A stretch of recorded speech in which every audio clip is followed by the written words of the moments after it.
here. Thank you. You too. That's your time. Thank Thank you. you so much. Good? I'm gonna have him start at 6:35, that way.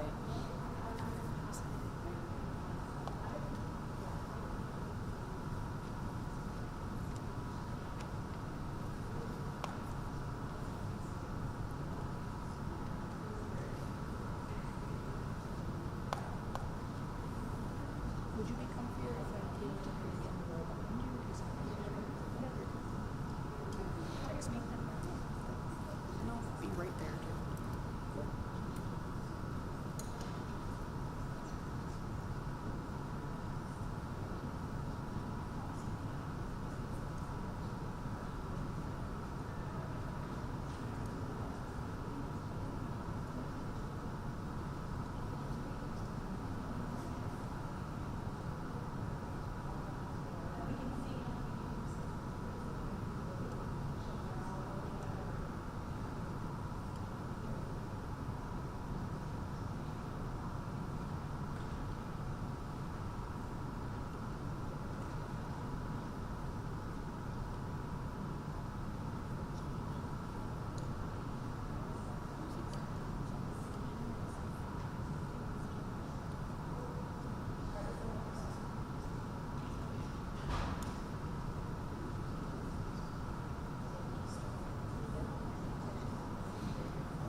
All right, so thank you so much, ladies and gentlemen, for your time this evening. If I don't look at you directly, it's because of the spotlight. So, and I don't have my glasses on. Without my glasses, I'm blind as a bat, which kind of helps sometimes when you don't see any faces being made at you. With that said, my name is Richard Gary. I'm from New Jersey. I'm loud, I'm obnoxious, I talk really fast. I'm highly caffeinated. I had a giant Dunkin' Donuts on my way over here because I did 2 student presentations today. But I will try and slow it down for you a little bit tonight, especially because we are streaming this as well. So I'll try and enunciate as best as I can. With that said, I'm really not going to talk about myself or our nonprofit at all. There's some information that I'll be handing out and giving to the school. In fact, one of the things we'll be giving to the district, we're giving you 2 custom web pages. One of the web pages will have a student replay, which will be good for anybody in middle school and up. You can show it to the high schoolers if you want. And then there'll also be a parent replay. So if you see something tonight, you think, I know somebody who might benefit from that, and they're not here or on the stream, you will have unlimited access to a replay of this program this evening. Not only through the end of this school year, but 3 months going into the next school year. And that page will also have other reinforcement materials on it for parents and students as well. So if you know somebody who couldn't make it tonight, please don't worry about it. There are unlimited access to this information for well over 3 months. With that said, I just want to thank everybody for the privilege of your time tonight. I myself am a junior and an 8th grader, so I know it's not easy for you to be here. And I know it's a privilege for you to be sitting here personally or at home. I know your time is precious. I'm going to do my best not to waste it. I will say that the 7th and 8th graders I spoke to today were awesome, especially having their first assembly, it sounds like, in a while. They all did incredible. So I thank you so much for the time. And to the district for trusting me with that message, and to Jennifer and the PTA for making this possible. I know it's a privilege to do this job, so thank you so much.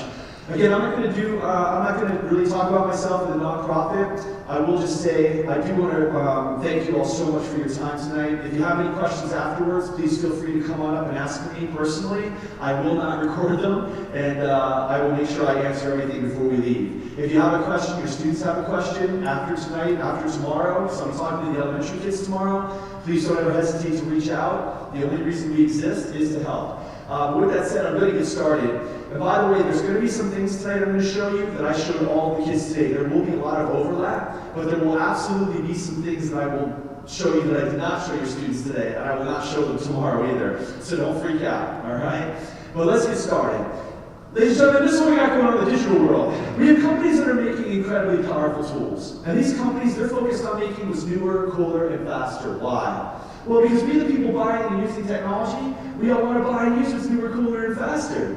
But the thing is, so many people are focused on newer, cooler, and faster that nobody really ever stopped and said, you know, there's something you might want to know before you turn that on. It's almost like we passed out the keys to the car to every human on this planet at every age, but we forgot to tell anybody how to drive. And if you can imagine the 10-year-old rolling down the street in the Benz, not going to go very well for that kid. But let's be honest, whose fault is it really? The 10-year-old who took the car keys? Because who's not taking the car keys, honestly? I would have totally admitted. Or the people that made the car, passed out the keys, forgot to tell anybody how to drive. The goal of today, the goal of tomorrow, the goal of tonight is to help all of us, not just help ourselves, but help the next generation understand how we can drive technology so we can all use these tools for which they were intended, to make your life easier and to have a little fun. In fact, it is 100% guaranteed. Every student I talk to and every adult, every parent I talk to tonight, you will leave this workshop with the wisdom to know and teach how to never in your whole life, no matter how advanced technology gets. Now, by the way, as you're going to see a little later, if you have to hold a phone like this to take a picture, if you have to physically hold the device in your hand to shoot a video, man, you're already using old technology. Samsung, Sony, Google fighting over patents for contact lenses that will have cameras built right into your eyes. And hopefully Samsungs won't blow up, because that would hurt. But at the end of the day, if you have to go like that with technology, with physically in your hand, it's already old tech. And here's what's even more important. It does not matter how advanced we go in the digital world. You will leave here with the wisdom to know and teach how to never face a self-inflicted challenge. And this is what I can guarantee for your time. Here's what I can't guarantee. You'll actually practice it. That's totally up to you. But at least I can give you the information that a lot of people on this planet never got. And trust me, they wish they did. If you don't believe that, just look at the press for the last 2 decades. So what I'll give you this evening is what's known as the golden rule of the 21st century. This is the information that honestly should have been given to everybody on day one. It should be printed on the packaging of every digital tool that we purchase. For example, let's go offline. You know, when I talk to the elementary kids tomorrow, you know one of the questions I'm going to ask them is, how many of you know it's not healthy to smoke? You know how many hands are going to go up? All of them, instantly. But when I ask, well, why is it we all know it's not healthy to smoke? After some conversation, here's what it usually comes down to. Early smokers got hurt, created information about smoking, that information went on to packaging, so if you're buying packed cigarettes today, you have information to make what's called an informed decision. But there was a time on this planet, our ancestors didn't. It took a lot of people to get hurt to create that data for us to have that information today. I'll ask them, how many people do sports? How many athletes we got in the room? A lot of kids are going to raise their hands. I'm like, well, athletes, have you ever heard the word concussion? They're going to say, yeah. And I'm like, well, why are you learning about concussions? Because when I was growing up playing lacrosse, you could be laid out unconscious for like 10 seconds on the field. And if your teammate puts you on your feet because they had no idea how hurt you really were, they wouldn't even call a timeout for you, even if you had no idea where you were. I think that's what happened to me, honestly. So at the end of the day, why today are we all learning about concussions? Well, it's because early athletes got hurt, created information about concussions, which today's athletes can learn from. And here's the point I'm making, and you guys already understand this. Ladies and gentlemen, fair or not, first generation always pays the price for the next generation. That's the way life goes. And as the first digital generation, this is what we see happening around us every single day. We have all collectively been made the guinea pigs of evolving technologies by corporations. And every time a new device comes out, a new game comes out, a new app comes out, a new platform comes out, we, our children, are the first ones to use them. And so as the first ones to use them, we are creating massive amounts of data. We are creating massive amounts of statistics through our behavior. And we are all collectively becoming statistics of promise and pitfalls for the next generation to learn from. And again, the goal of today, tonight, and tomorrow is to help all of us, help ourselves and the next generation become one of the many statistics of promise, not pitfalls that will come out of our generation. So when the next generation of humans is sitting in history class, your grandchildren and great-grandchildren, and they're learning about the pioneers of technology, the humans that lived through the digital renaissance, that watched the birth and injection of AI into everything we do, that watched the drop of the metaverse and how that changed everything. When future generations are sitting in history class learning about the pioneers of technology, which, by the way, is you and your children, they're going to discover what you did with far more powerful technology than humans today can even fathom. And what they're going to discover is that if we were using these with wisdom, we were pretty amazing. So what is the golden rule of the 21st century? It's this extremely important preventative mindset right here. Hey, am I okay with what I'm about to put into a world purposely built for communication being communicated? Would I be okay if I'm on a public and permitting? Now, is that an absolute truth? Does every text, photo, message, and snap you and I send will 100% be public and permitting? Of course not. But as we all know in this room, it could be instantly, right? And why? Well, because that's why everybody in this room has one of these. So something incredible happens to you or your family today, and you want to capture that moment to show it with friends or family, somebody overseas, you can share it with the planet from that chair, and we love it for that. Did something incredible happen? Your kids are about to graduate high school, you're going to be married, and you want to capture that moment forever to show the next generation of your family? You can do that too in less than a second, and we love it for that. The point is, when a human wants to make any content go public and permanent, so it will work for them, it might get them into college, it might get them a job, it might get them a scholarship, it might win them an award, or maybe they just want to be TikTok famous. They can do it. But do you know what problems happen for humans in the digital world? Well, take a look at the press every day for, I don't know, the last 2 decades. It's usually when a human takes a very powerful tool that they love, because it lets them do this with content when it's going to work for them, but then we'll do things and we'll say things on the exact same tool and app, and they don't want that to happen to what they just did or said. This is when almost every problem occurs, certainly every self-inflicted challenge. Listen, while public and permanent is not an absolute truth, it's the 21st century version of a lesson that we have all learned and been teaching our kids for a very, very long time. Playing with fire can burn. This right here, this is not an absolute truth. I could fool around with this all night. It does not mean I'm going to get hurt. What it means is the chances that I'm going to get hurt will keep going up the more I fool around with a powerful tool. And that's true with any tool, right? A car, a drill, a hammer, a fork. Brings you back to my college days. If you have time, I'll tell you. The point is, fooling around with tools, risks go up. Everybody in the room gets that. Fooling around with a tool that connects us to 4 billion plus people instantly, then obviously risks are going to go way up. So stop and think of it like this, okay? Next time you see somebody younger than you, your children, somebody who's about to turn on something digital, something that connects them to the planet, ask them, why do you use technology? Ask them to reflect on that question. And then while they're reflecting on that question, give them the answer. Here's why every human on the planet uses technology. Humans use technology because they want instant knowledge. They want to know something instantly. They want instant communication. They want to be able to talk to somebody instantly. And if something's really important to them, they want to save it instantly. Instant knowledge, communication, and permanence is why technology was built, so we have it, love it, buy it, and use it. So here's what humans have to try and remember, okay? If we are going to use tools and platforms that allow us to do this with content when it's going to work for us, then we have to understand that every time we put content into a world that was built for this, we have to know that every day it becomes faster for this to happen in the digital world to our content. And if this is a human's mindset through time, and not, by the way, oh my God, what happens if what I just did becomes public and permanent? No, the people who have that thought system, these are the people you read about in the press on the daily for all the wrong reasons. If the mindset is, how do I take a tool that connects me to the planet And then how do I naturally and instinctually use that mindset right there to show this planet how beautiful I can be? If this is the standard thought system for a human in the digital world, ladies and gentlemen, your tools and your apps do not matter. Tools and apps are irrelevant because tools and apps will always change. But like any tool, the mindset that you apply to the power of a tool is what matters.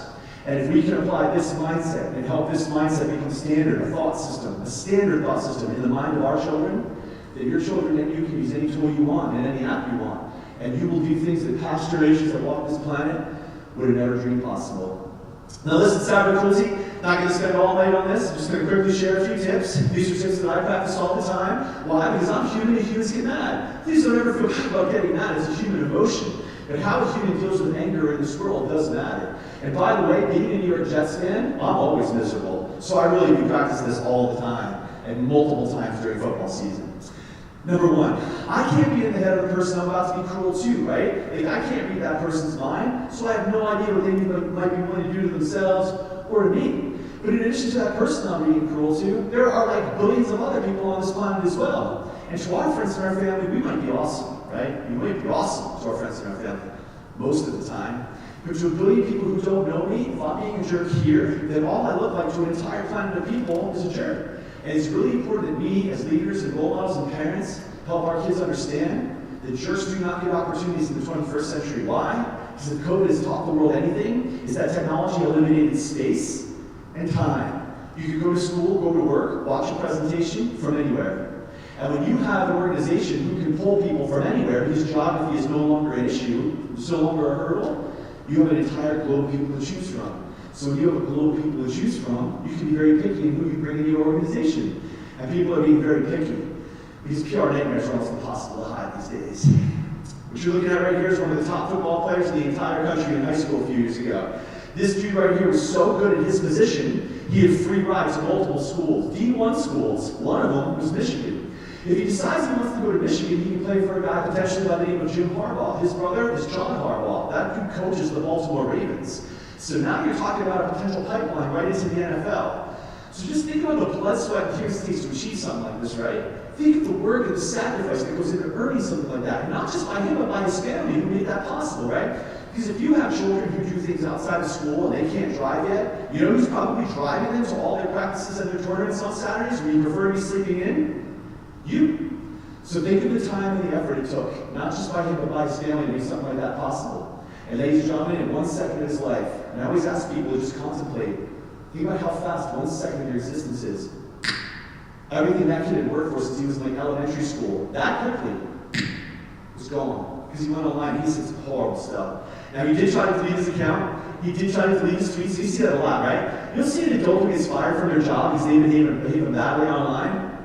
And they think, well, nobody's going to find out it's them until they do. And then when they get fired, they start freaking out. Oh my God, how am I going to pay my bills? So they start looking for a new job. And while they're looking for a new job, they're scrubbing the social media that got them fired in the first place. You'll see students as they get older, they do this thing called maturing. And as they mature, they get closer to graduating. And as they get closer to graduating, they're like, well, now what? Do I want to go to college? Do I want to get a job? So they start applying to things. And sometimes those applications ask for their social media. So they start freaking out. So they start trying to delete some of their social media or some of the cruelty they posted through their childhood. But the problem for a lot of these people, as you're going to see a little later, is not only is there a ton of information out there that most people don't even know exists on them, and it's not that hard to find, but you can actually undelete a lot of that content. So in this case, everything this kid right here thought he had deleted from Twitter, so he deleted his account, he deleted his tweets, so he couldn't see it, his friends couldn't see it, but guess who could still see it? Twitter, because it's sitting right here on their server. And whoever was doing their background check knew what they were doing. So they used a program called Google Cache, and they were able to undelete everything he thought he had deleted. And not only did they undelete everything they thought he had deleted, they leaked it in the press zone. This young man right here lost everything for all of us and the next generation to learn from. And while I don't condone what he said was really bad, I have to question, is this completely fair? And here's why. Because if you actually read about your right on ESPN.com at the time of the incident, this is the guidance you're going to see this kid was getting from his football coach when it comes to social media.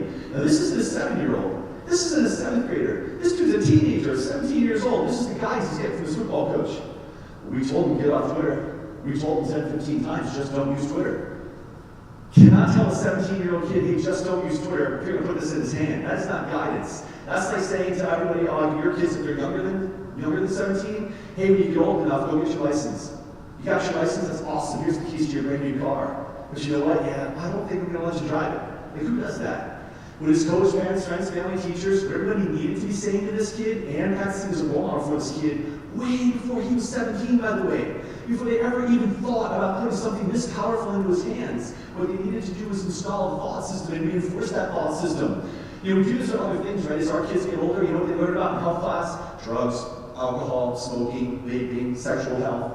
But for some reason in the digital world, we just passed out some of the most powerful tools on the planet and we're like, good luck. And then after they started getting in trouble, we put some stupid label on it, and then we had to say about it. It's almost like you gave everybody on the planet a book of matches waiting for them to burn their house down, and then brought everybody in for the fire safety workshop.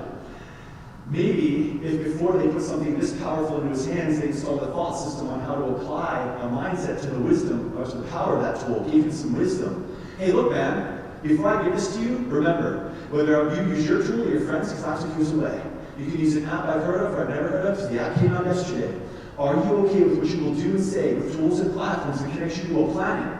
Are you okay with what you do lines up public and permanent? Are you making that power work for you? Because if this was what was installed and reinforced through his childhood, then maybe through his childhood, elementary, middle, and high school levels, he's in social media and he's posting some awesome stuff. So when it comes time for his background check, he gets a better scholarship. You know, there was a kid out at Boston Public High School, always wanted to go to UCLA. So instead of being told, don't use social media, what he's likely told was, hey, if you're going to use social media, might as well show the world how creative you can be. So he did. This kid goes to Twitter, and he writes this. Top 50 reasons I should go to UCLA. And then he started listing every single one of them. Somebody at the university saw it, loved it, wrote an article about him. And this kid right here will tell you he truly believes in his core, despite what the school or anybody else will say publicly. He truly believes that one of the many reasons he got into the university he always wanted to go to was because of that Twitter campaign right there. When COVID hit, a lot of stuff shut down. And one of the things that shut down was the Berklee School of Music in Massachusetts. And so there was a young lady by the name of Shelby Master who went to that school. You're going to get a podcast episode with her on that page that I mentioned earlier.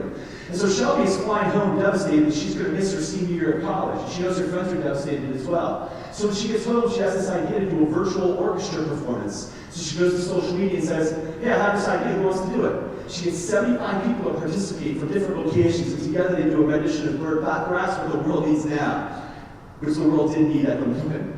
The point is, this young lady will tell you that not that long ago, she was just a random senior in college. Today, she's in the Juilliard School of Music. To say she went viral is a massive understatement. She's been tweeted and retweeted by celebrities. That's Sport Magazine looking at right there. She's had Hall of Fame rock bands actually take her format and make their own videos. She's now writing for television and movies. She will tell you how she used social media to completely change the trajectory of her life for the better. The point is this. I can stand here all day and I can show you people who did amazing things with technology to open up windows of opportunity. We'd be here all night. Here's what I can know. Here's what I can promise though, okay? None of us, you, me, our children, none of us ever become the statistic of pitfalls for the rest of the world to learn from today or tomorrow if we are not putting cruelty online. And please explain to your children that as they want good things to happen to them, as many of you already know, when humans want good things to happen to them, you know what they have to do? They have to compete with other humans for those things. Scholarships, getting on a team, getting a job. And when we're competing with people, that can be a problem if we're putting cruelty online. Because the last thing any of our kids or we need to have is somebody who finds that cruelty and holds it over our head. Coach, are you really going to bring this person onto our team? Look at all the stuff they're putting online. Take me instead. University admissions, are you really going to let that person in? Look at the PR nightmare they are for you. Take me instead. Not to mention all the hackers that might find that cruelty, save it down, and then hold it over our head and extort us for money. Hey, you want to go to that college? You want that job? Well, you're going to pay me X, or they're going to see everything you wrote. The risks of all of that literally disappear. They drop through the floor if we're not posting cruelty online. So anything we're going to do if we're posting awesome stuff online, we are going to have an awesome time. We're going to have amazing opportunity. And your kids can do things that previous generations, including myself, would have never thought possible when I was their age. All right, gaming is one of the most important parts of the program these days. I ask all of the middle school students to teach somebody younger than them this tip right here that I'm going to give you tonight. When I go to the elementary schools tomorrow, I ask a lot of questions, and when I ask a lot of questions, if you go to that presentation, a lot of people, parents and teachers' faces, literally turn this white when they see some of the answers that they give the students. And the final question I give for every third and fourth grader is this. How many of you know somebody younger than you that communicates with people they don't know in gaming? And I will guarantee you that almost 100% of those hands are going to go up. So what I'm going to do right now is I'm going to ask you to ask your kids, especially if they're older, to please teach this to somebody younger than them, all right? Ask them to be a leader and a mentor to a younger brother, younger sibling, niece, nephew, somebody, all right? So here's the tip, I'm going to give you a tip and a story. And before I do, two very important things. Number one, I'm not here to scare anybody from gaming, so please don't go home and throw your Xbox or your PlayStation or your Switch out the window, all right? That's not why we're here tonight. I do not need your kids coming at me online because they know how to reach me and they know who I am, all right?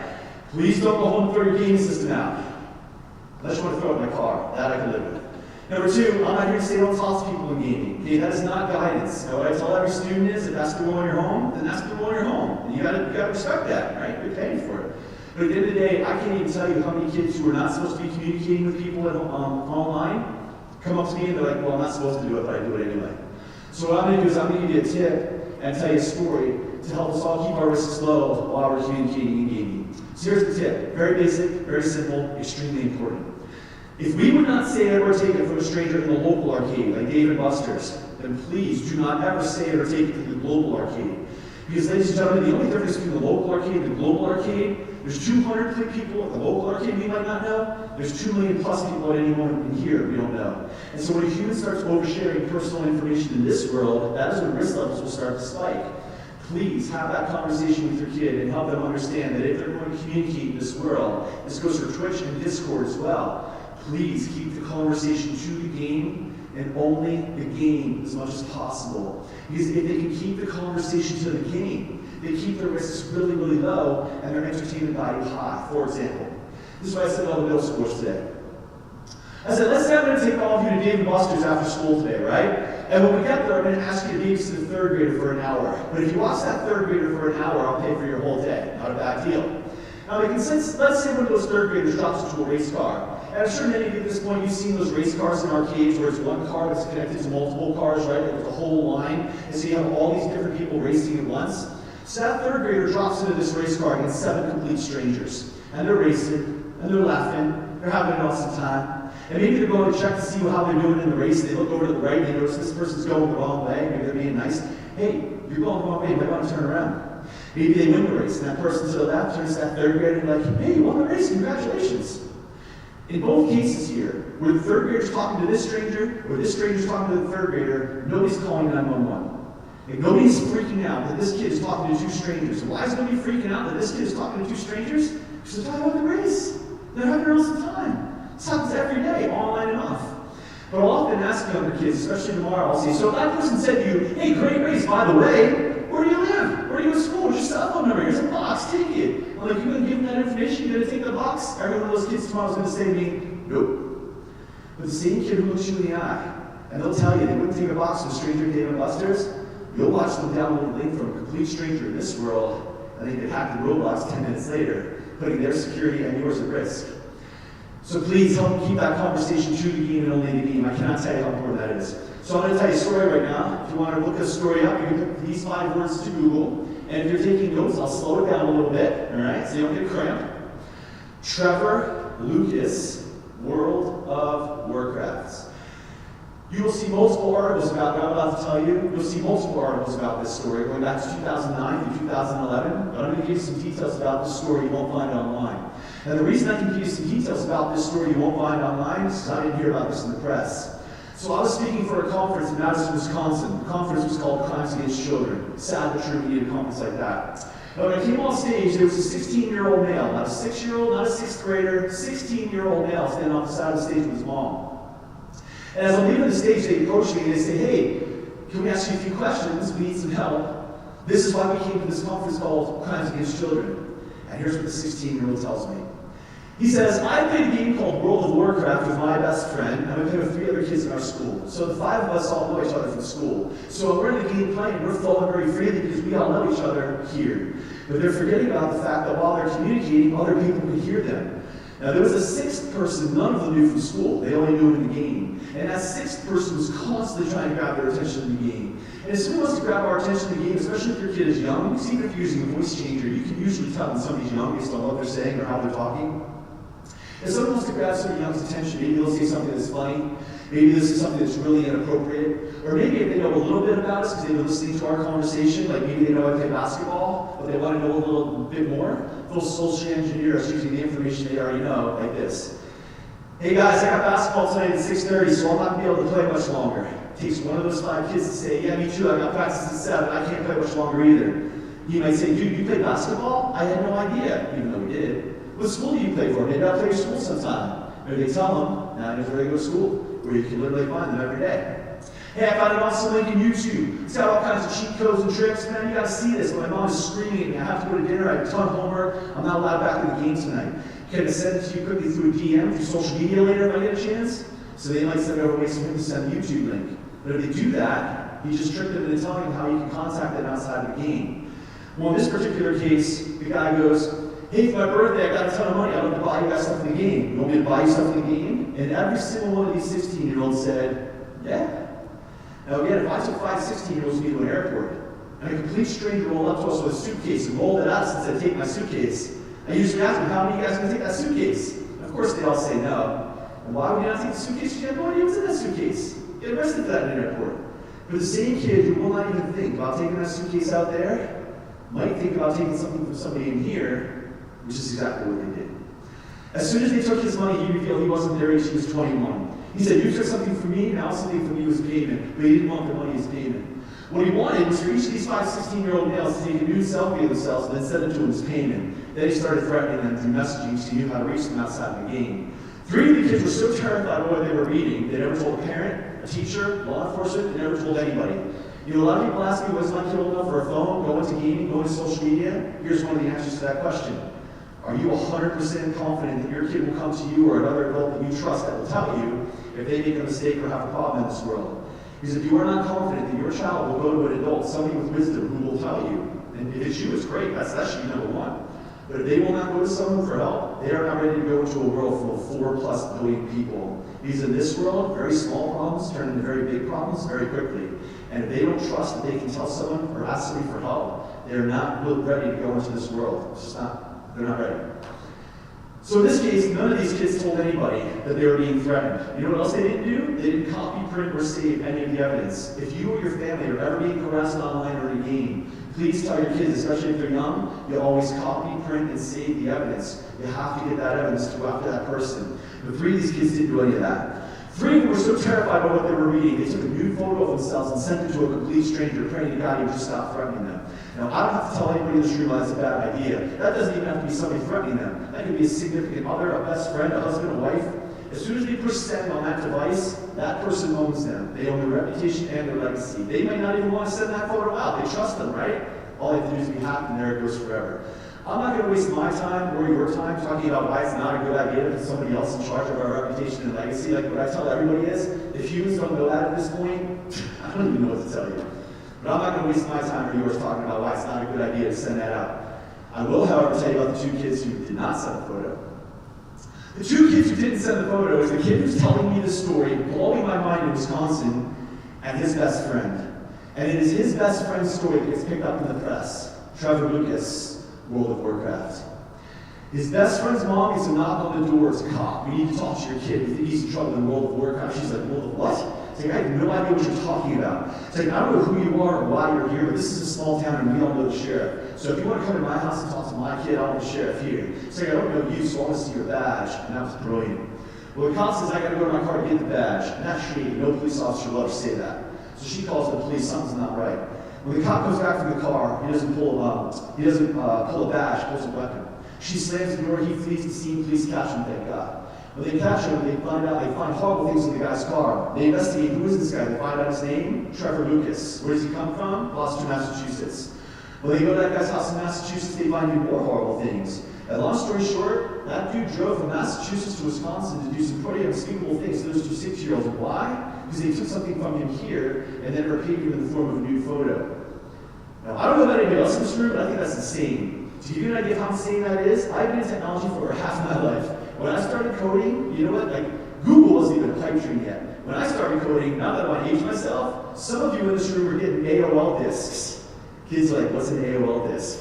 And not only that, it took you like 4 hours to get online. And during that 4 hours, you heard the most annoying sound on the planet. All right? That's how long I've been in technology. And in that time, I've heard and seen some horrific things. That story right there, especially as a father, is top 10. But here's why I told you the story. It's not scary for using technology or gaming. So again, please don't go home and throw out your system, all right? Kids are really mad at me. Here's why I told you the story. You, me, my kids, their younger brothers and sisters, nieces, nephews, could be in those games every single day talking to people you don't know if you got the time and the permission. Just like we can all go to Dave & Buster's and we can drop into a race car and 7 complete strangers we don't know if you got the time and the money. Just like you can go to your local grocery store and you can ask a complete stranger every day, hey, where's the cereal aisle in this place? And the risk of anything, like what I just described happening to anyone we know and love, stays extraordinarily low if, and it's a big if, we can all remember and help our kids remember to apply the exact same thinking that they would naturally apply out there in here. Please help them keep that conversation to the game as much as possible. I cannot stress how important that is. Answer number 2, is my kid old enough to have a digital tool? Well, do they know how to evaluate risk? And if they don't, here's how they evaluate risk. They have a true understanding that the more information the human puts out into the digital world, the more risk they have to be willing to bring in. So they have to be able to evaluate, is the reward worth the risk? For example, I have social media. By itself, that's not bad, but having social media, I know that my risk will elevate because now I've elevated my visibility to an entire planet of people who may not have otherwise known who I was without social media. But for me, the reward's worth the risk. So they have to understand that, and they have to understand how to evaluate risk. And in the context of gaming, if they can keep their conversation to the game, then they will understand the risks stay really low, and their entertainment stays high. And gaming is going to be what it's supposed to be, which is awesome. Now, social media, I'm not here to kill social media, all right? It's really important to understand I'm not here to kill it. I will say this, though. And I said this to the students today. If you or your children especially come out of a social media session, you find that they think they're in there for 5 minutes, and all of a sudden it's like 5 hours later, and they're still in there doing this, right? Or maybe you find that you or your kids are coming out of a social media session, you're angry, you're upset, your mental health is suffering. A lot of young ladies are seeing a lot of self-harm and things that are just really not good for their mind, their emotions. It's really important that our children and you have somebody to talk to, but especially our youth, even if it's a best friend. It's really important they have an outlet. Because at the end of the day, what a lot of humans are starting to realize, but only a little bit, like the Facebook whistleblower, she pulled the curtain up a little bit, but not as far as it needed to go. What a lot of people don't realize is that the job of these companies right here is to take the massive amounts of data that we give them, and not just us, but our friends. Because the people we're connected to, they're getting that data as well. And the goal of these companies is to use AI to take that massive amount of data that we give about ourselves and our friends every day, and then they use that to manipulate humans to keep us on their platform. And why do companies want to manipulate us to keep us on their platform? Because as many of you know, page views plus retention equals data equals money. So the longer we're there, the more money they make.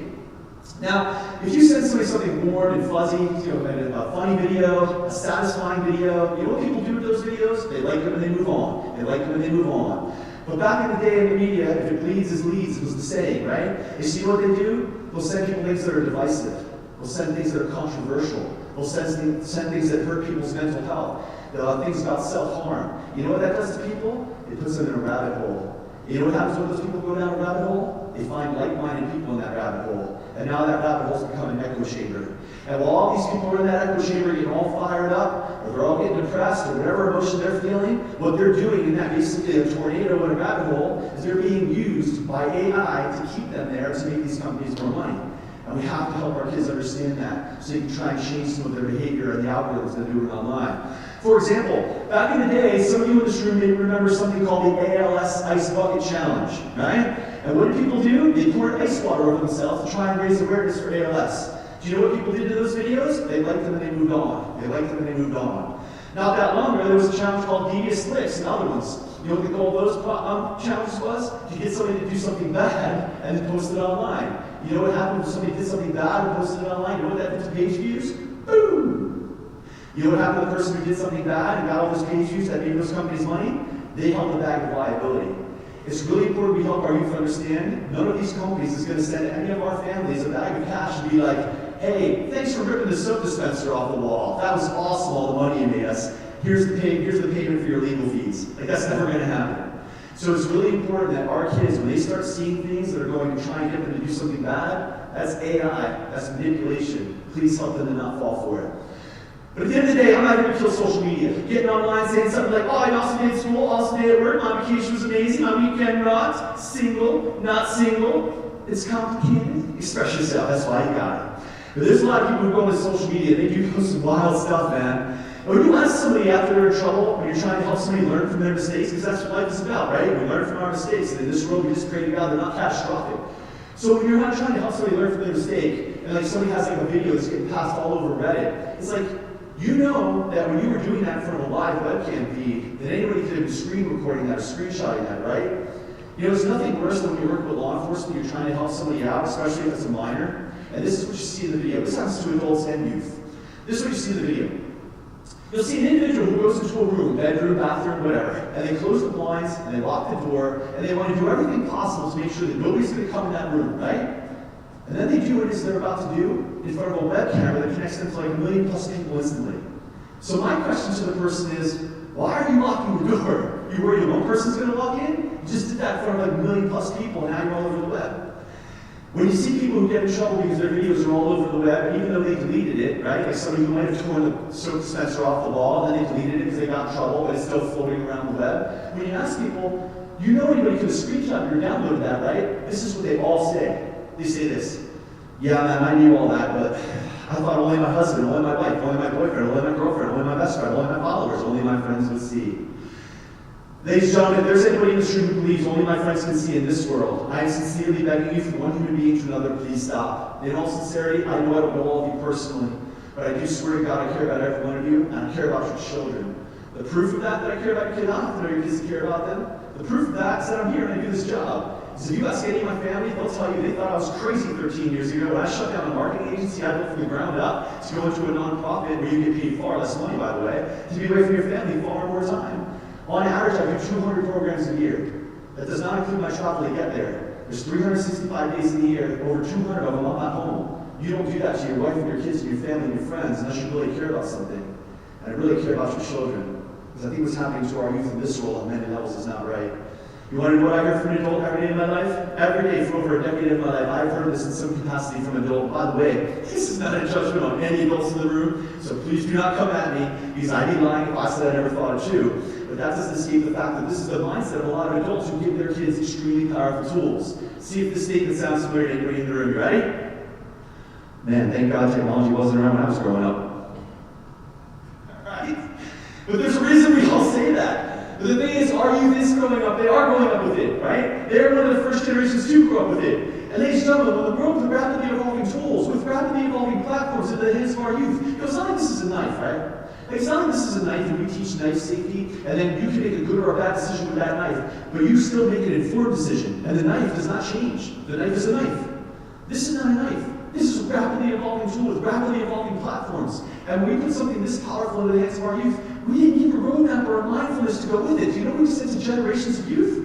You're going to write the roadmap through your actions as we head towards the metaverse. And something bad happens to you, boy, that really does suck. You know what we're going to do? We're going to slap a stupid label on it, and your kids will learn back on the stage when you get older in health class. Thanks for coming out. I think that's incredibly unfair what happens to generations of people, which is why I do this job. So if anybody after today ever says to you or one of your loved ones again, only my friends will see in this world, please remember some of the things I'm going to show and tell you tonight. Because how fast when your friends take a picture of you, create a status update about you, because you would a world of hurt, and not because they need to, they love you. This is your friends and your family I'm talking about. It's because they truly believe in their heart that only your friends are going to see it. Maybe you're going on vacation this weekend and your aunt knows it, so your aunt or one of your relatives goes to your Facebook page. This isn't you. This isn't your kids who do this to your family. This is one of your relatives who goes to your Facebook page and writes this. Having awesome time on your trip this weekend. Now a lot of people know you're not home this weekend. There was a dude in Ohio, he came up to me one time, he worked for a tech company called Buckeye Broadband, and he handed me this USB drive. And he didn't hand me this USB drive to use, he knew I was never going to use it. Quick pro tip, don't ever use a thumb drive that somebody just gives you, alright? Even if it's your kids, because you have no idea what might be on it. Hackers used to drop these all over the place, because people would pick them up, they're like, oh, free thumb drive. There goes their identity. He didn't give this to me to use. He gave this to me as a reminder of the story he was about to tell me. And I try and remember to tell this story by carrying this around with me, because I think it's relevant. And this is what he says, the guy from Ohio who worked for Buckeye Broadband. He says, half my family lives within 60 to 90 minutes of each other. So they don't live that far from each other if they really wanted to see each other, but the thing is, their kids are always involved in things on the weekends, so they never get to see each other. So their kids are growing up and they've had enough. So they're going to have a big family reunion at a hotel that's not that far from any of them. It's like an hour and a half away. So now they're all excited. So they're all on Facebook, and they're all talking about it, right? I'm checking in this date, I'm checking in here, I'm bringing the potato salad, hey, we going to the pool, right? Well, while everybody's on Facebook talking about this big family reunion, what they didn't realize was the burglar in town could also see what they were posting. So while they were all eating potato salad in the pool at the hotel, he was robbing half their houses. Which leads me to 2 quick pro tips. Number 1, we don't want to give a crystal ball to our whereabouts to billions of people on social media. Now, does it mean this will happen to you or your family? Of course not. Of course not. We're 100 to millions of people in this country alone. But again, it's about how do we evaluate risk and how do we keep risks low. And one of the ways we evaluate risk and keep risks low is by not telling the entire time to people when we're not going to be home.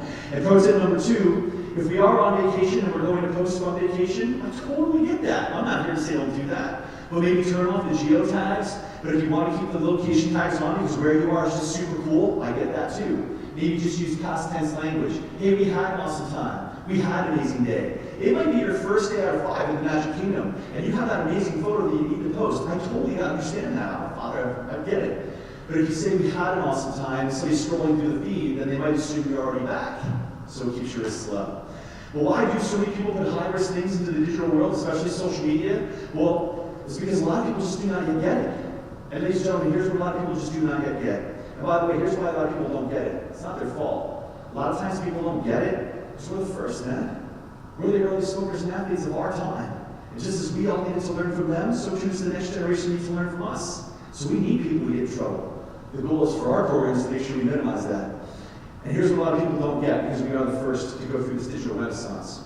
What they don't get is that once you put something into a digital world, there are millions of ways that it can instantly wind up public and permanent, despite passwords and privacy settings. Ladies and gentlemen, privacy settings in the digital world are a joke. They're like that curtain right there behind me. It gives the illusion of privacy. From day one, tech companies call them privacy settings and they set the wrong expectations for generations, which is why you can go all the way back to a site called MySpace. You remember that baby called MySpace, right? You know when MySpace came out? Almost 20 years ago, 2003. And here's what happens if you research MySpace, specifically the people who got in trouble with MySpace almost 2 decades ago. Here's what you'll find. Almost 2 decades ago, people got in the exact same trouble on MySpace they're getting into now. The only thing humans have managed to change in almost 2 decades of time is not the way they think about technology. They won't change that. You know what they keep changing? The name of the app.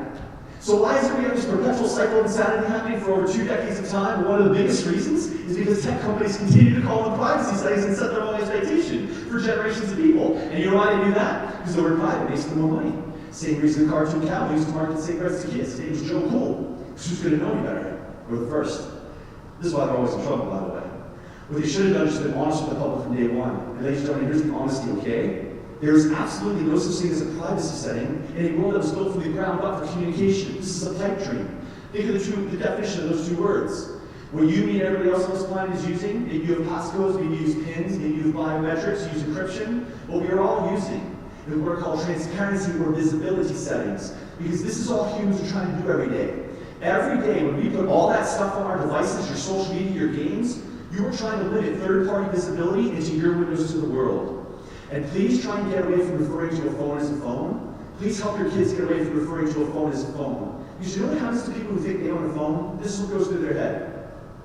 This is my phone, this is my screen, this is my password, everything on it is nice and safe and private, it's mine. You know what they forget about? That device right there has virtual doorways on and off through Bluetooth, Wi-Fi, and data. This is not a phone. Try and refer to this device as a window to the world.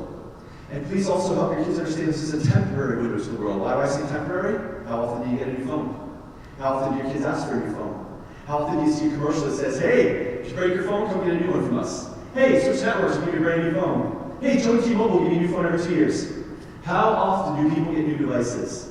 This is a temporary window to the world. And please help your kids understand that windows work 2 ways. If there's a connection out, then that means there can be a connection in, which is why you see things like Ring doorbell and baby monitors being hacked. And that will get worse before it gets better. And explain to them that social privacy, you know what that's called? It's called an oxymoron. That's the word of the day.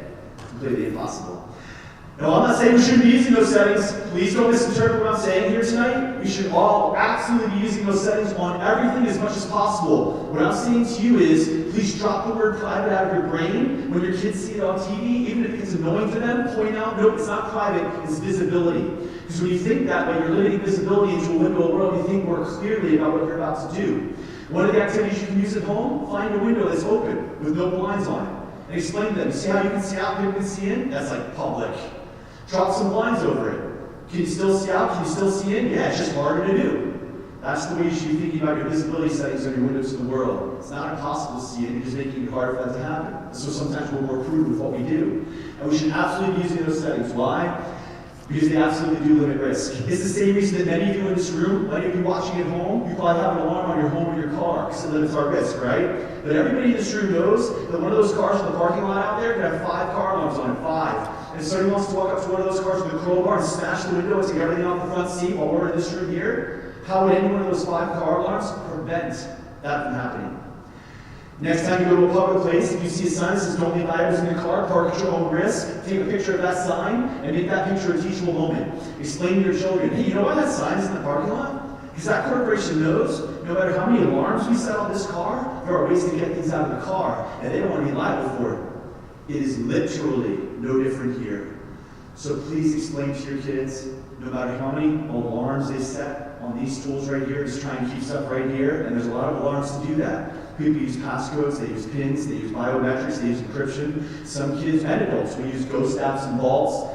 If you don't know what a ghost app or a vault is, these are basically apps in the App Store and Google Play that you download it. It looks like a calculator, but a parent's expecting the phone, but it's not really a calculator. It's an app that looks like a calculator, but it's a doorway to a hidden folder on the phone. Some people who use Snapchat will use a folder called the For My Eyes Only folder because they think it's for their eyes only. Here's what those people don't realize. If a hacker gets in that device, this is the first place they're going, because that's usually what's going to do that person the most damage. The point is, please explain to your children, no matter how many alarms a human sets to keep content right here, there are still millions of ways that they don't want the world to see can get out. And why is there still millions of ways that that content can get out? Because the tool and the world we just put it into was built purposely to send things out. And when humans want to send things out fast and easy, we can. We love it for that, right? When we want people to get back to us fast and easy, we're worried about our kids, worried about our job, worried about our friends, we want them to get back to us fast and easy, they can. And we love it for that, right? Can't have it both ways. So I'm including everything I'm going to say tonight. I'm including everything I'm about to show you right now. I'm in no way different, special, or immune. Nobody is, all right? Jeff Bezos can send as many people as he wants to space, with the exception of the money he has and the cool dog that he has, the robot dog. As far as security goes, he's in the same boat as everybody else. And here's what I mean by that. You can show me any device you have. You can show me any device that one of your friends has. You can tell me that you're in the military. You can tell me you work for the NSA. And I can show you 1 million ways how a human thinks is so private on their network, their device, their cloud, 1 million. How would they think is so private can wind up on that screen and go to the web by tomorrow morning. Now, I don't have the time to blow through 1 million ways, so I'll show you quite a bit. I can't get through 1 million. But let's just say I did blow through 1 million ways, because I can talk pretty fast. And honestly, I'm trying to slow it down for you tonight. Let's just say I could blow through 1 million ways so we can all see what each other are up to, because we're all connected in some way through Wi-Fi, Bluetooth, and data. I can't possibly show you every way what you, me, or anybody else puts in this world can get out. And here's why. Because as we are together this evening, and again, I sincerely thank you from one parent to another for the privilege of your time, we're static. We're not moving, right? Well, I am a little bit. You get it. You know what is moving forward and rapidly? Technology. And ladies and gentlemen, every time new forward technology comes out, new phone, new app, new device comes out, who can tell me? Please just yell it out. Don't be shy. What does that technology almost always make it faster and easier for humans to do with each other? Anyone? We'll be here all night. Perfect. Thank you. So I can't read your mind. Many of you in this room are probably thinking the word is behind me right here. Why? Because you're right.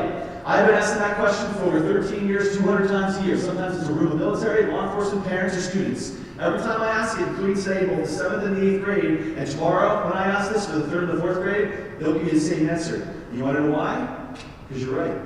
And that answer right there is why there's no such thing as social privacy in the digital world, and there never will be. Because if you, me, or anybody on this planet found a way to plug up every hole in our privacy right now, so that thing that you're going to talk about tonight won't show up in your newsfeed tomorrow, even if they found a way to plug up every hole in your privacy right now, by this time tomorrow there will be more holes in our privacy. Why? Because as you told me correctly, every advanced technology is designed to make it faster and easier for things to get out. So we have it, love it, buy it, use it. Humans actually pay more money for that. For example, if I go to this entire community and I say to everybody who lives in this community, hey, I'm going to pay for your data the rest of the year. You want 3G, 4G, or 5G speed? What do you think most people are going to tell me? Right? So make that speed work for you. But you know what a lot of people forget when they start abusing that tool? The thing that they don't want the world to see You just put it on a tool that has 5G speed. It's that thing that you don't want the world to see can get out faster and easier. I can give you a ton of examples, but we don't have the time. So what I'm going to do right now is I'm just going to give you an algorithm that I gave all the students today. And this is what I said to your kids, because it's true. If you can help them understand this algorithm, and they'll understand it, but you can reinforce it and you can help them remember it, your children will be light years, like not 1 or 2 years. They will be light years ahead of people. Their peers who aren't here to get this information, they will be light years ahead of those people, older than them and younger than them, who they will watch become statistics and pitfalls every day because they buy into false marketing as technology continues to progress. But if they can make this work for them, this will put them ahead. And here's the way the algorithm in the digital world works. You ready? When speed and convenience and communication goes up, and by the way, this is a huge plus for humans on many levels. Why? Because the faster you can know anything you want to know from wherever you are, that's incredible power. The faster you can talk to anyone you want to talk to from wherever you are, that's incredible power. The faster you can save anything that's really important to you, that's incredible power. The faster you can take your favorite tool, your favorite app, no matter what it looks like, no matter what it's called, and you or your children can get from A to B faster. Whatever B is for a human, and that might change for your kids as they get older. They want to go to college, they want to get a job, they want to be an influencer, they want to be an entrepreneur. Whatever B is for them, technology can help them get there faster, like your cars get you home faster than walking if they are using that power with wisdom. But here's what far too many people do not understand, and why you have watched people getting hurt in the digital world for decades. Because what far too many people don't understand is that when speed and convenience goes up, do you know what has to happen in privacy? It has to go down. This is an inverse relationship that cannot be stopped. This is the price humanity must and will pay for this convenience. Just because we don't put a credit card into our favorite app does not mean we're using it for free. And this right here, ladies and gentlemen, is why you have seen so many people get hurt in the digital world for years. When apps come out, they lie through the marketing and they say things like this. Our app will make your content private, encrypted, anonymous, and disappear until that private, encrypted, anonymous, disappearing content is rolling through your school, the web, the dark web, in front of a cop, in front of the teacher, in front of the parent, or in the 10 o'clock news. Because when speed and convenience goes up, privacy has to go down, which means that thing they don't want the world to see every day becomes faster and easier to get out for the world to see. Let me give you a few examples of this, okay? So if you're in this room and you belong to social media, you belong to anything, chances are you signed up for it. So see if the sign-up process that I'm going to describe for you right now sounds familiar. Are you ready? First you push sign up, then you do first name, last name, username. You pray to God your username's available, but you're not going to add underscores and dashes you're never going to remember. Then you do password, confirm, password, email, cell phone address, city, state, zip code, blah, blah, blah, blah, blah, blah, opt in, opt out. And when you finally get to the bottom of the form, you're praying that there's no red letters that say you forgot your country, start over. And even if you get to the bottom of the first part, there's a second part. Are you a bot? Let's find out. Click all the boxes that have cars, right? So now you're looking down the street, is that a car, is that an SUV, is that a motorcycle, I don't know. Maybe the car's up front splitting 2 boxes, you're like, damn man, I've been here for 20 minutes, which box do I pick? Sound familiar? So you know a lot of people did instead? They pushed one button, one, to log into not 1 or 2, but hundreds of websites and games. You know what the one button was? You guys see it every day. Log in with Facebook, log in with Google. You know what happened to those people speaking convenience and logging in? You know what happened to privacy? They sold and shared their data. Wasn't that long ago, if you had no bars, you couldn't get online. You were screwed. No bars, no service. But today everybody's got public Wi-Fi, right? The airport, the hotel, Starbucks, grandma, everybody's got public Wi-Fi. So the speed and convenience of getting online went up. Do you know what hackers are doing outside the airport and Starbucks? They're hacking people left, right, and sideways. Why? Because public Wi-Fi is completely unsecure. Please always use a VPN, a virtual private network, if you are going to go on public Wi-Fi and not use your data. Privacy went down. Show of hands, and I know I can't see everybody at home. How many people here have Alexa products in their home? All right. Me too. Okay. Not a judgment. Me too. So if you have Alexa products in your home, I asked the students today to describe what Amazon Echo Drop-In was. And both groups, 7th and 8th grade, knew what it was. And what was really amazing is that the student who answered the question on the microphone was sitting in the exact same chair for both groups. It was kind of amazing to see that happen. But the point is they were both correct. For those of you who don't know what Amazon Echo Drop-In is, if you have Amazon in your home, you might want to go home and look in your settings and put it on Do Not Disturb or turn off Drop-In or set it for certain contacts. Amazon Echo Drop-In is an instant intercom system. If you have Alexas throughout your house like I do, right, you can basically just drop in on any room and you can instantly hear everything that's going on and you can instantly communicate. The person you drop in on does not have to accept the drop-in. It happens instantly and automatically. The only thing that you'll see is a little green light if you're paying attention. So for example, I'll give you some marketing. You have parents in the kitchen making dinner. You have a kid upstairs doing homework. Maybe they're working on TikTok, right? They're going to be the next Charlie D'Amelio, so they want their drink at Starbucks. And so through the blinds and the LEDs, they're up there doing their thing. You want to know how you can find out where kids live in a city? Just walk down the block in the city block. You like blue light, green light, red light. That's it. That's all kids' rooms right there. The point is, you can very easily tell where youth are. It's pretty amazing. It's also, that's a whole other presentation. Here's the point. Parents can't get in touch with their kids because they can't hear them because they're dancing up there through the music. So here's what you do instead. Alexa, drop in on, let's say, Michelle's room. As soon as you drop in, as I said, you can instantly hear everything that's going on. If you have a camera in your Alexa and somebody drops in on you, they can instantly see. Well, there's a few seconds that will be scrambled, and then they can instantly see everything that's going on in the room. You do not accept the drop in. From this phone right here, not that long ago, I had left my house and I was going out for the night, or for a while, and I let my dogs out. 45 minutes into my drive, it hit me like a ton of bricks when I was getting gas. Did I let my dogs in? So now I'm freaking out. Pre-technology, I'd have to drive all the way home to check that, but not today. Today I just did this. Alexa, drop in on my home office. Instantly I was dropped in on my home office, and then I played some dogs barking through YouTube. All of a sudden my dogs were going nuts trying to eat through my office door, so I knew they were in the house. Not that long ago in Houston, there was an 8th grader who took the microphone and did a really great job of describing what drop-in was for her entire school, 1,000 students and faculty members. And as soon as she was done describing what drop-in was, she added this little tidbit in front of a microphone, into the microphone in front of 1,000 students and faculty members. She goes like this. She goes, yeah, when my friends are over, me and my friends, we listen in on my brother all the time. He's got no idea. Ladies and gentlemen, the world of Amazon Echo Drop-In, we're literally from anywhere. From that phone, I can be drunk across space and time to connect to somebody. What happened to speed and convenience? What happened to privacy? The opposite is true. If you know what two-factor authentication is, 2FA, this is where you have to sign into something, but after you sign in, you get a text message sent to your phone, and you also have to approve it on your phone. That's why it's two-factor authentication. You're going through two sources. You know what that does to your security? It increases it. You know what it does to your speed and convenience? It slows it down. This is an inverse relationship that cannot be stopped. This is the price humanity will pay for this convenience. And this is why you see so many people getting hurt in the digital world when they start trying to create things that can be controversial or problematic for them, because they don't realize that once they put it into this world, every day it becomes faster for it to get out. So our job as parents is to help them wield that power, harness that power, understand that power, and make sure that they're putting things into this world they want to get out, and use that speed. Like your car that gets you home faster than walking, use that speed to your advantage, because that will help them do things that previous generations would have never thought possible.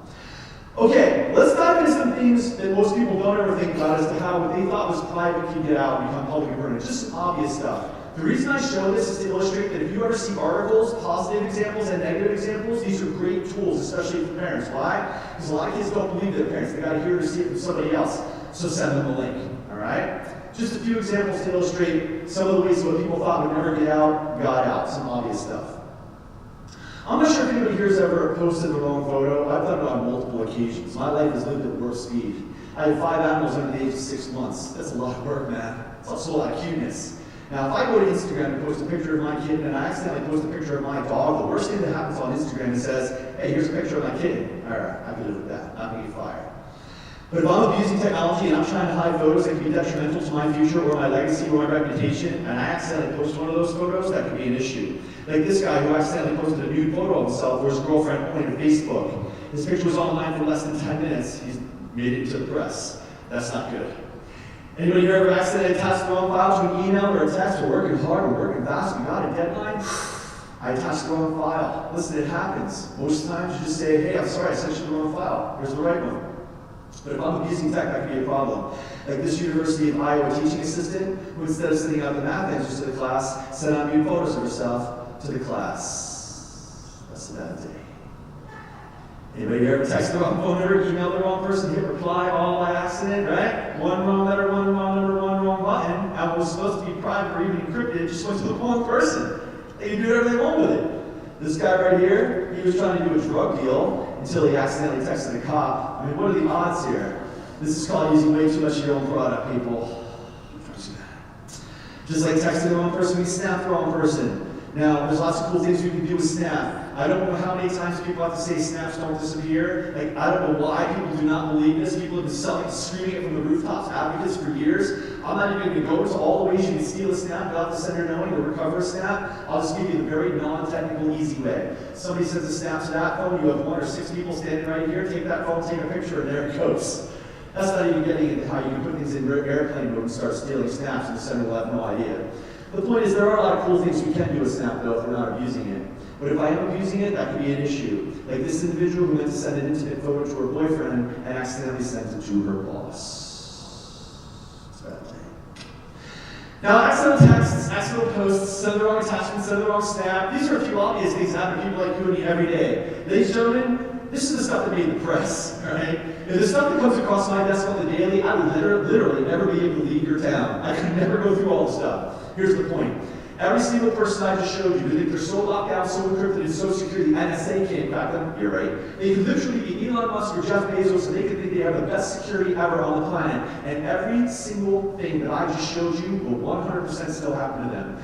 And why will everything that I just showed you 100% still happen to them? Because despite all of the alarms they set to keep all that stuff right here, because despite all of the alarms those people set to keep all that stuff right here, they all did it to themselves.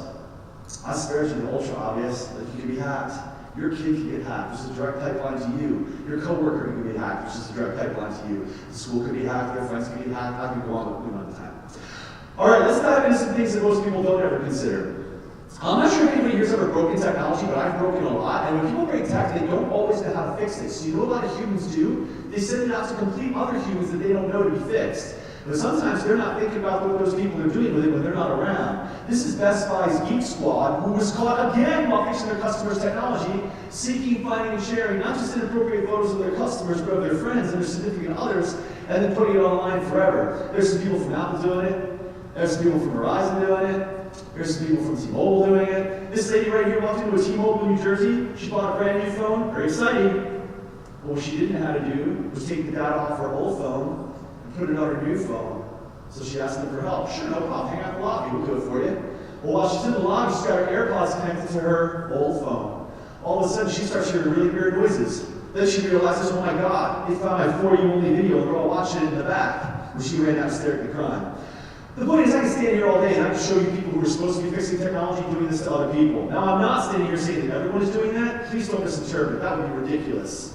But it would be naive for a human to think when we hand our hard drive over to a complete stranger with tech skills that they may not be taking a peek at what is or what was on the many recovery programs out there. What you're looking at right here is one in millions of ways that most people will never even consider what they thought was private, hidden, encrypted, or deleted on their current device or their window to the world from 4 years ago, where they don't even know where that thing is anymore. But if you find it, it has access to their cloud. Why is that public and permanent?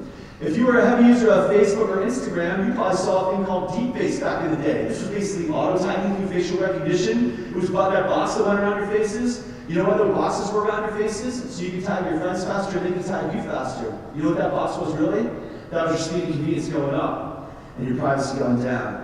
This is why if you're hanging out, especially, you know how we give our kids reminders when they leave the house, and as they get older, those reminders change, right?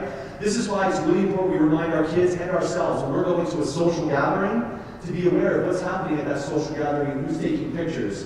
Because there's a lot of people who do not want to get tagged or auto-tagged in the background of a photo that might be misinterpreted and get them in trouble. I'm going to give everybody in this room a quick pro tip that I've used for years.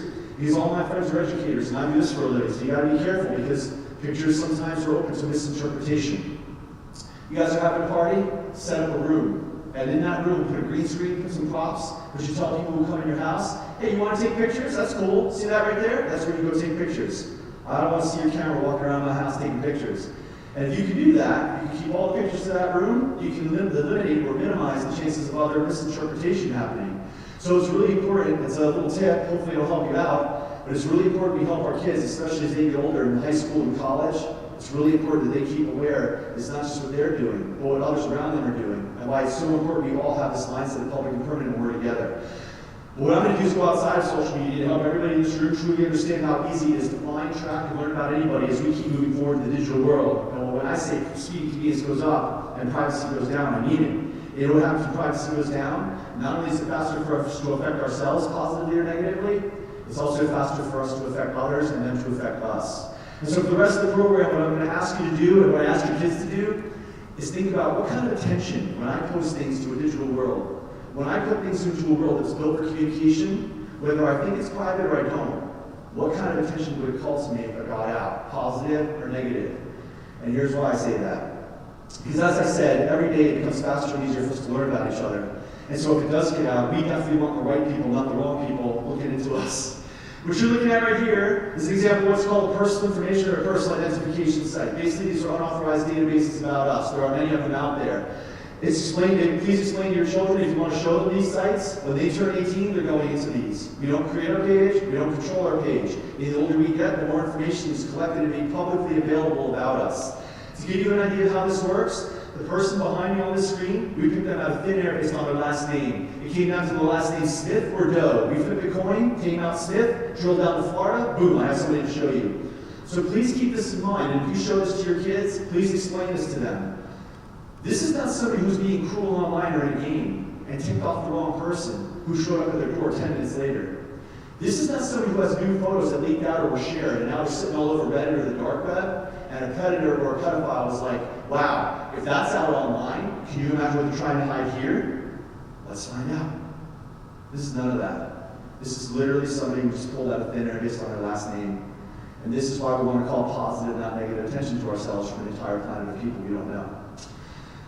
Here's their name and their age. Here's their cell phone numbers. Here's their email addresses. Here's a map to their house, plus everywhere this person has lived since they were 18 years old, plus information about each of their dwellings. Here's information about their family members. They have 13 relatives that are indexed here. Do you want to learn about them? Click View Profile. You might learn all this about them, plus more about the person you're investigating through them. Let's keep going.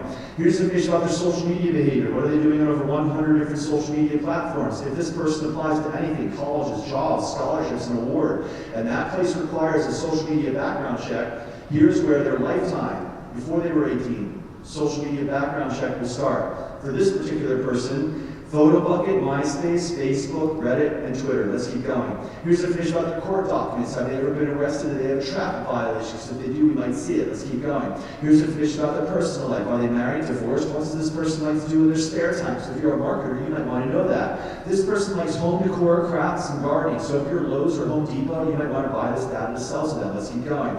Here's information about their wealth. How much money do they make? How much property do they own? Etc., etc., etc. And for those of you who are wondering, like me, Jamie is a Gemini. If you've never heard of a company called IDI Core is one of many companies on this planet that collects massive amounts of data that we purposely give out every day to make certain kinds of background checks available. I told your kids today, if you want to read about a company that's really fascinating, drop these two words into Google.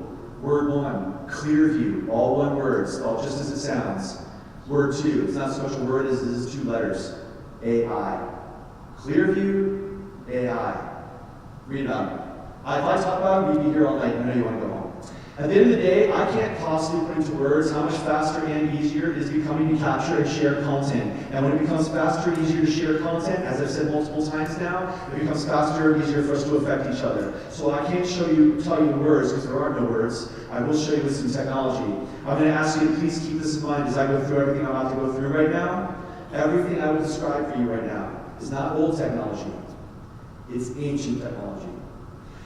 You may know that Snapchat rebranded themselves as Snap Inc., but a lot of people don't know why they did that. Why did they do that? Because they wanted to be a camera company, and they did it with the launch of Specs, $130 pair of glasses at the time. It's in my hands. If you can see these glasses, you can probably see there are yellow circles around them. Those are around cameras. There's a button right here. If you push it, you can take stills, drop it in your app, and then you can send it out. Version 2 of Specs is on my face. Notice there's no yellow circles. The button right here, you can take stills and video. After you capture them, just bring them over to your phone and boom, they're out. These right here, these are Ray-Bans. They can be sunglasses. You can even put your prescription lenses in them. You probably can't see the cameras. These are connected to Facebook. All of it is completely hands-free. I can take phone calls, I can listen to music, but most importantly, if I say, don't worry, it's turned off.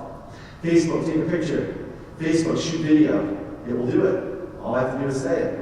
And all that stuff will start getting captured and recorded, dropped in my phone, and there you go. If you look at this guy's pair of glasses, you're going to see a little white thing on it. It's called Blink Cam. Throw that onto a pair of glasses and blink. Snap up a photo, share it, it's gone. Samsung, Sony, Google, fighting over patents for contact lenses for years that will have cameras and other technology built right into your eyes. I told you at the start of the program.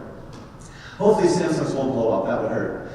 And by the way, the new kinds, for the new technology, for the new contact lenses, there's a layer where if you close your eyes with those contact lenses in, you get dropped into the area of the metaverse. No more big chunky goggles. This right here, this is a pendant you wear around your neck. Record everything you're doing, everything you're seeing, everyone you're talking to. We can literally capture, share, and save our entire lives hands-free. Now imagine you or your children just did something amazing, and you filmed it through first-person POV, and then you drop it in VR, so the next generation of your family can be standing in your shoes at that most amazing moment of their life. Awesome. But people also abuse this technology, which is why we're here today. So here's what I'd like you to do, and here's what I'd like you to ask your kids to do. I want you to think about the last time you were in a social gathering, just letting it go and having a good time. And I want you to imagine your kids trying to grow up in a normal world and have a good time in a social gathering. And I want you to ask them this question. Help them understand this. If they want to be able to go to a party with their friends and have fun, go to a cast party and have fun, go off with their team and have fun, go to college and have fun, and they want to be able to grow up and do things that humans should be allowed to do. And we don't want other people in that room filming us because all they have to do is look at us to do it. If they first want other people in that room, people we know and people we don't, to have an empathy for us, a mindfulness for us. You know what you're doing right now in this room? That's hysterical, man. But if I film you and put you online right now, let me stop and think. Could this get you thrown out of school, thrown off the team, cost you a scholarship, cost you a job, your family, your friends, your reputation, your legacy, everything? Would you want what I'm about to do to you? You have no idea I'm about to do it to you. Would you want this made public and permanent? Ladies and gentlemen, if we want other people to have that thought instinctually and naturally, the same way as if you go to a restaurant tonight, there's a candle on the table, you're probably not freaking out that there's a candle on the table. Why? Because we're not doing fire, man. We get it. So we trust that nobody's going to throw that candle around and burn the place down. Well, if we want people to have that same natural thought system with 21st century flame technology, or want them to handle that power and use it responsibly and not affect us negatively, then we really do need a change in our thinking. If we do not want things like this to become the new normal, and this is already the new normal, it's getting worse. I'm not even touching deepfakes tonight, because we would be here literally all night. But deepfakes are going to change people's lives in a very bad way very soon. People they make angry. The point is, this is the new normal where we are, and it's getting worse every day. You know what you're looking at right here? This is a young lady who's having a difficult time putting gas into her car. And when you start watching this video, for the first few seconds, you might chuckle a little bit, because it's human nature. But then you realize this video is 4 minutes and 17 seconds long that is now viral. And it's 4 minutes and 17 seconds of somebody making fun of her because she couldn't figure out how to get the gas into her car. 4 minutes and 17 seconds they loaded it onto the web. You know, everybody has a dull moment, right? And you know what humans think after a dull moment happens? You know what goes through their head? They think this, man, I hope nobody saw that. Except today everybody sees everything. So how fast do one of our dull moments wind up online? You know what I'd like to ask the person who posted this online? Maybe they're watching. Hey, moron, when you posted this, you know her face is totally exposed for 4 minutes and 17 seconds? You know when that car turns around, her license plate is totally exposed, you didn't even take the time to blur it out as you're making fun of her and posted it? You know what she didn't blur out? Her entire location. And as they pan out for making fun of her, you can see it. You take that information, her face, her license plate, her location, and you tie that information into something like this, you can show up at her door for 5 minutes if somebody took an unhealthy interest in her. Did they ever think that? Or did they just think, this is funny, I'm going to put it online? If we do not want this to happen to us or our children or someone we love, because this is happening all too often, we don't want a third grader to film us or our older brother or sister in the bathroom because they think it's funny and throw it up into social media, then we really do need a change in our thinking, ladies and gentlemen. And that change starts with you. So I'm going to get you started. The next time anybody ever says to you again, I'm going to do this with the elementary kids tomorrow, I do this with every elementary student I talk to, and I'm going to ask you to remember it. If you have an elementary student, remind them of this sometime, okay? I split the room in two, and I'm going to say this. Hey guys, what's the definition of the word social? I'm a social person. They're going to say to me, social people are outgoing, they talk a lot, they share a lot, great. Then I say, what's the definition of the word private? I'm a private person. They say private people keep to themselves, don't talk a lot, don't share a lot, great. Then I'm going to say, so social and private by definition, are they complete opposites? You know what they're going to say to me? Yeah. So when you hear somebody say to you, especially a young kid, only my friends will see, ask them this question. If social and private by definition are complete opposites, why are there so many humans that expect something called privacy and something called social media? And the younger they are, the more they look at you like this. Activity 2, somebody goes to take a picture of you and your family, you and your friends, and you think this isn't a good idea. Slow them down and ask them these 2 questions. Question 1. Hey, why was the camera invented? What is the fundamental reason that humans take pictures to me? What? What do you think they're going to say? Memories, thank you. There's a whole song about it, right? Memories. Anyway, question 2 is far more important. If the camera was invented for making memories, why are there so many humans on our planet of all ages taking pictures of things they definitely don't want remembered, using tools specifically built for remembering? This is one of the most important questions you can drop into the mind of the next generation to help them start thinking differently about the tools they're using and before they just decide to take a picture and put it online. Now, one of the answers to that question, why do so many people take those pictures, and by the way, I did not show any of your students what I'm about to show you, and I obviously will not show elementary this. One of the reasons that people are willing to take pictures they may not want the world to see is for money. So what I'm going to do is right now really quickly go through a few red flags that you should be looking for if your kids are in social media, specifically TikTok, which is pretty much everyone's on it, all right? I'm going to go through this pretty quickly, not to disparage any websites, but to just point out a few red flags that we all should be aware of as parents, okay? And your kids should be aware of if they're in social media. It's not a question of if, it's a question of when they're going to see adult content. It's really important we understand that. And that's where that communication that I referred to earlier is really important, all right? And so a couple of things I'm going to point out. Everybody's on TikTok. You know what else? You know what people know? Adult content providers know that everybody's on TikTok. So how do you draw customers from social media and get more customers on your adult content platform? You go there, you advertise for yourself. And so TikTok is aware that this is a massive problem on their platform. Now again, there's a site called OnlyFans. There's a lot of adult content sites out there, but 2016, OnlyFans was created, and through COVID it booms. And you have to be 18 to broadcast on OnlyFans, so I'm not here to kill OnlyFans, adults can do whatever they want. You have to be 18 if you want adult content. We all know there's ways of getting around that. So there's a lot of OnlyFans adult content providers who are on TikTok trying to draw people to their OnlyFans. But TikTok will not allow them to do that, so they scrub and they ban. One of the ways that people are getting around that is they're creating what's called the Linktree. This is the purple box you're looking at. Linktree is awesome. If you own a company, your kids want to be entrepreneurs, you are an entrepreneur, Linktree is awesome. It's one link, and it's one place where you can have all of your websites, your social media, your podcast, everything. You just have to send somebody one link and they have access to everything. It's great. So a lot of adult content providers will use that because they can't link directly to an adult content site through their bio on TikTok, but they can link to a Linktree. Now here's why it's a red flag for you to take note of, okay? Because at the end of the day, one, if you have a kid, especially if they're in elementary school, and they're following people with Linktrees, you might want to click that Linktree to see what it's going to. Is it adult or is it not adult? Two, it could be a huge security risk. Because if you're a hacker and you have a Linktree, and you drop something that's going to click out some malware and infect people, that could be a serious problem for you and your family. So it's really important if you or your children are browsing sites, bios, and you see there's Linktree in there, you might just want to click it, especially if your kids are younger, to see what it is that these people are linking out to. Is this the type of person your kids should be following online? This thing right here, this is somebody who went live on TikTok. You can go live if you have 1,000 subscribers. Lots of cool things you can do. A lot of people will create, like, I know youth who are entrepreneurs, they're making candles, they're selling jewelry. This is like their own QVC. It's incredible what they're doing with technology. Awesome.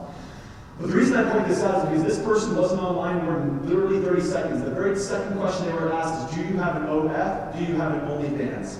If your kids ever come to you, what is OF? What is OnlyFans? It's important to know what that is, especially if you're younger. But the other thing that I'll say is that if somebody ever asks your child for OF and they know they're a minor, that is a predator. And it has to be screenshotted and reported. Because nobody is going to ask a minor for OF, because that's an acronym for adult content. So they know they don't have an OnlyFans. But to ask them that question means they are looking for adult content. So that should be recorded, screenshotted, and reported immediately. This right here, this is somebody who has a Cash App in their bio. By itself, there's nothing wrong with that. Like I said, know a lot of kids who are selling jewelry, making candles, they're making a living. They're literally making money at a young age through their Cash App. Awesome. But as parents, you should be aware if your kids have a Cash App in their bio, that if a predator sees that, that is a crack in the doorway. Why? Hey, I don't want your candles, or I'll pay you $5 for pictures of your feet. All of a sudden you got a 12-year-old like, wait, you're going to pay me pictures of my feet, you're going to pay money for pictures of my feet, they might contemplate doing it. That's the start of predation. Because they will groom them to build trust. And that $5 will go to 10, it will go to 100, it will go to 1,000, and they're not asking for feet pics at 100 or 1,000. So now you're talking about a lot of serious challenges that can happen, all right? So if you ever see a Cash App in a bio of your kids or your kids' friends, the question should be, who's paying you for what? And right here, Snap Premium. Some people ask, what is Snap Premium? So I just like to really quickly explain that. Snap Premium is nothing different than Snapchat. You know what makes it premium? I have a Snapchat story. You want to see it, you got to pay me. That's what makes it premium. But if you're paying me to see my snaps, you're probably expecting something in return. Maybe a yoga lesson, maybe a singing lesson, maybe cooking, whatever. But a lot of times, it's adult content. Why is this a problem for minors? Because So we got a lot of minors who truly believe their snaps disappear, so sometimes they're willing to take that nude photo and send it because they want the money. The problem is that nude photo they just sent, gets screenshot and put on the web or the dark web or over Reddit, and now they're in serious legal trouble because they're a minor and they just created and distributed child pornography. So if you ever hear snap premium, that should also be a massive red flag. Who's paying you and for what, all right? Another reason people, especially our youth, are willing to take pictures they don't want the world to remember is simply because their brains are not configured to think long term. Studies show they have to be 25 to 27 years old to think beyond the moment. Like I know when I was 13 years old, you know what my biggest concern was? Hey, what am I doing after school? But I also couldn't get on TikTok and have an entire company at 13 years old and be making hundreds of thousands of dollars. Give and take. So it's important for us to help our kids think beyond the moment. That will not happen with one parent night, and that will not happen with one assembly. So what I'm going to do is I'm going to give you an activity that I do at home and that I ask a lot of parents to remember. Next time you see a commercial for Ancestry.com, or maybe take a moment and go to YouTube and pull one up. Have your kids watch it. And when you're done watching that commercial for Ancestry.com, what I would like you to do as a parent, as a role model, is reflect to yourself and then ask your children, ask someone you love, what do you want the next generation of our family to know about you? When they go to that far more powerful site with technology you can't even fathom today, to do a project called the Family Tree by like 3rd grade. Ask your kids to reflect what it is they want the next generation to know about them as the digital forefathers for everybody who comes next in our family tree. You know, as excited as people get to find a black and white photo today, maybe a signature on a document today, we all get nuts about that if we find out where we come from. Well, for the same reason, the next generation is going to want to know that about us, the digital forefathers. The huge difference is they're going to find a lot more than a document or a black and white photo. So the question we all have to be asking ourselves and helping remind our kids is, what is it you want them to find? So pull that up and ask them to reflect on that. Because a lot of people say, well, what would you do if your mom or your grandma was behind you? I talk to a lot of kids who don't have a mom or a grandma, so they don't care. When you get them to think beyond the moment and into their future, they start to care. So ask them, use that once in a while. This should never be a negative. This should always be a positive. If anybody sees this mindset as negative, you need to immediately reverse the way you think about technology, because the people who see this as a negative, oh my God, what if it gets out? Those are the people you read about in the press for all the wrong reasons. That's supposed to be a positive because it gives every human great power. Let's go back to playing with fire, right? You know what happened when humans discovered fire? People got hurt. You know what happens when people get hurt? People get scared. I've talked to parents and teachers for decades who are terrified of technology. Why? Because before your kids were even born, you've watched people get hurt in the digital world. And you love your kids, so you want to be safe. I get that. You know what happened once we applied a very simple mindset to fire, called playing with fire can burn? And by the way, we didn't just learn it that way. Your parents learned it that way.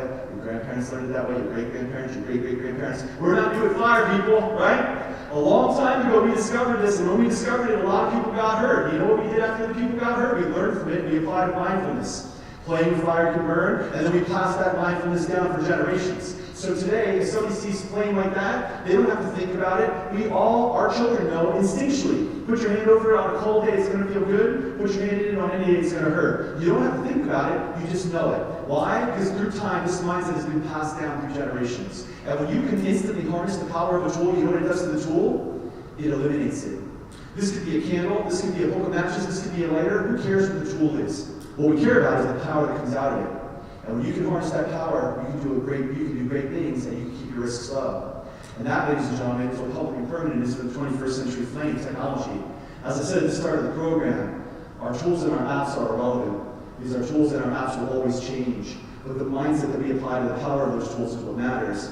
And if we can make this the standard thought system for our children and help them reinforce it in their children and their grandchildren, then your family tree will be one of the ones that comes out of this digital renaissance on top. Statistical promise, not pitfalls. You will watch people around you make blind decisions to get in trouble while you go that way.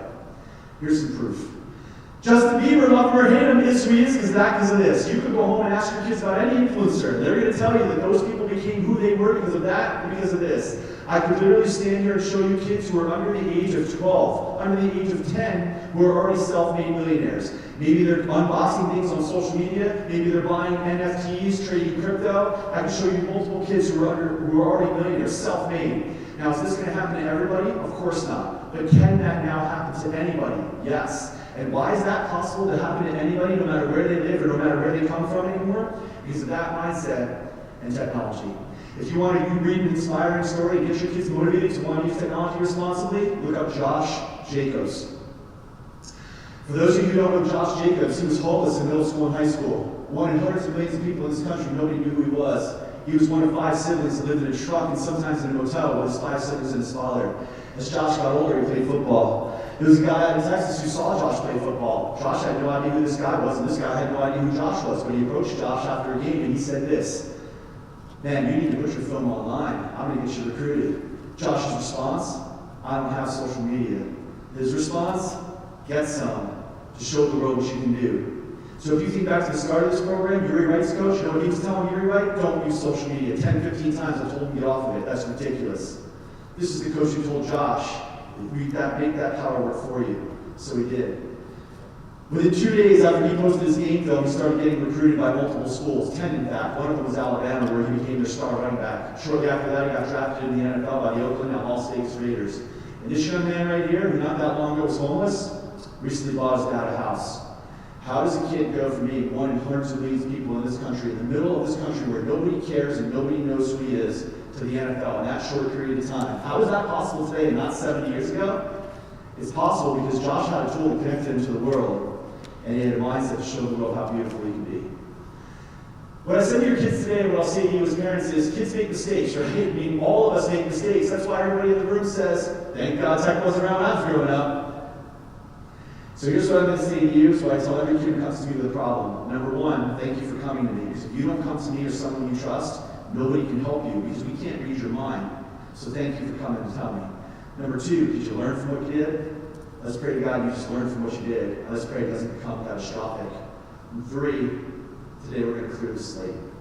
Now, if your kids are in college, this is not very realistic. If your kids are in middle school, elementary school, or high school, this is realistic. What I say to all of them is, okay, you're going to pay your penalty for that. Now we're going to clear the slate. And what I say to them is this: starting right now, you make 1, 2, 5 years of amazing decisions in this world. People will probably be willing to overlook the 1 or 2 mistakes you made when you were younger and supposed to, especially if they do find what you did back then on your dime. They're going to see you did a lot of awesome stuff, so they're not going to be worried about bringing you in because you clearly learned from that.